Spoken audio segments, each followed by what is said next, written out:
అంబటి రాంబాబుకు సత్తెనపల్లి గ్రామీణ పోలీసులు నోటీసులు జారీ చేశారు. జగన్ రెంటపాళ్ల పర్యటన సందర్భంగా నిబంధనలు ఉల్లంఘించారని కేసు ఫైల్ చేశారు. జూలై 21న విచారణకు హాజరు కావాలని అంబటి రాంబాబుకు నోటీసులు ఇవ్వగా గతంలో సత్తెనపల్లి పట్టణ పోలీస్ స్టేషన్లో అంబటి రాంబాబుపై కేసు నమోదైంది.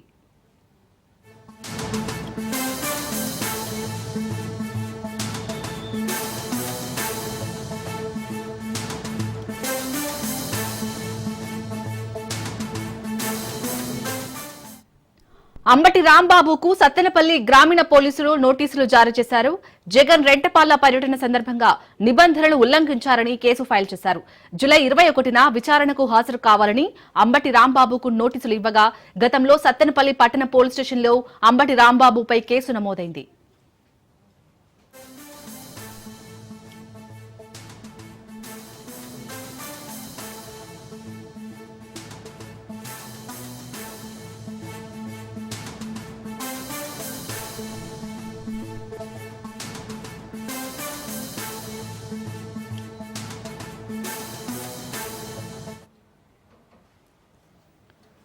ఇక అంబటి రాంబాబుకైతే సత్తెనపల్లి గ్రామీణ పోలీసులు నోటీసులు జారీ చేశారు. దీనికి సంబంధించి మరిన్ని అప్డేట్స్ మా ప్రతినిధి రమేష్ అందిస్తారు. రమేష్, శాలిని, ఏదైతే మరి ఇటీవల జరిగినటువంటి వైఎస్ జగన్మోహన్ రెడ్డి పల్నాడు పర్యటనలో అనేక అంశాలు లేవనెత్తుతున్నాయి. ఈ నేపథ్యంలోనే ఆయన పర్యటించినటువంటి సమయంలో ఇద్దరు చనిపోయినటువంటి నేపథ్యంలో ఏదైతే అంబటి రాంబాబు పైన మరి అటు వైసీపీకి సంబంధించినటువంటి రాష్ట్ర స్థాయి నేతల పైన కూడా ఆ కేసులు నమోదు చేశారు. పల్నాడు జిల్లా పోలీసులు ఈ రోజు ఉదయం ఆయనకి మాజీ మంత్రి అంబటి రాంబాబుకి నోటీసులు సర్వ్ చేశారు. ఏదైతే కేసు నెంబర్ 73/2025 ఎఫ్ఐఆర్ సంబంధించినటువంటి వ్యవహారంలో రేపు సోమవారం 10 గంటలకి అటు సత్తెనపల్లి డిఎస్పీ దగ్గర కూడా హాజరవ్వాలంటూ కూడా సత్తెనపల్లి రూరల్ పోలీసులు నోటీసులు సర్వ్ చేశారు. ఈ నేపథ్యంలోనే అంబటి రాంబాబు ఈ కేసులకు సంబంధించి ఇప్పటికే పేర్ని నాని, అదేవిధంగా పల్నాడు జిల్లాకు సంబంధించినటువంటి 7 ఎమ్మెల్యేలు నోటీసులు అందుకున్నారు. విచారణకి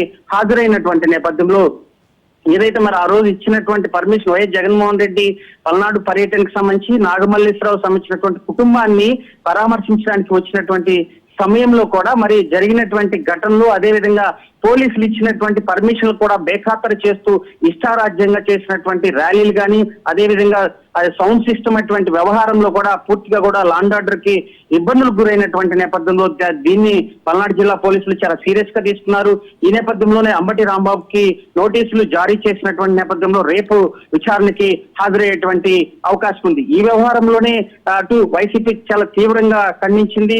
కూటమి ప్రభుత్వం చేస్తున్నటువంటి చర్యలు కానీ మరి ఇంతమంది పైన కేసులు నమోదు చేసినటువంటి నేపథ్యంలో కేవలం వైఎస్ జగన్మోహన్ రెడ్డిని పర్యటనని అడ్డుకోవడానికే ఇలాంటి కేసులు నమోదు చేస్తున్నారు. ఎందుకంటే రానున్నటువంటి రోజుల్లో కూటమి ప్రజా వ్యతిరేక నిర్ణయాలను కూడా తీవ్ర స్థాయిలో వైఎస్ జగన్మోహన్ రెడ్డి అడ్డుకునేటువంటి అవకాశం ఉన్నటువంటి నేపథ్యంలో ఈ పర్యటనని అడ్డుకునే విధంగా పోలీసులు అనిశ్చిత ధోరణి అయితే కొనసాగుతుందంటూ కూడా వైసీపీ తీవ్ర స్థాయిలో కూటమి ప్రభుత్వం పైన విమర్శలు చేస్తున్నటువంటి పరిస్థితి కనపడుతుంది. ఏది ఏమైనా అంబటి రాంబాబు రేపు పోలీసు ముందు హాజరవుతారు. ఏదైతే ఆ రోజు జరిగినటువంటి ఘటన, ఆ రోజు పూర్తి స్థాయిలో డిఎస్పీ నాగేశ్వరరావు పైన కూడా అంబటి రాంబాబు చాలా దురుసుగా ప్రవర్తించారు. అదేవిధంగా అక్కడ మార్కెట్లు ఏర్పాటు చేసినటువంటి సమయంలో కూడా డిఎస్పీ నాగేశ్వరరావు ఆ మార్కెట్లను కూడా పూర్తిగా నెట్టివేసి డిఎస్పీ పైన వాగ్వాదానికి గురైనటువంటి నేపథ్యంలో ఖచ్చితంగా వీటన్నిటిపైన ఇలాగా ఎందుకంటే ముందు కేవలం 100 మందికి పర్మిషన్ ఇచ్చారు, 3 కార్లకే అనుమతులు ఇచ్చినటువంటి నేపథ్యంలో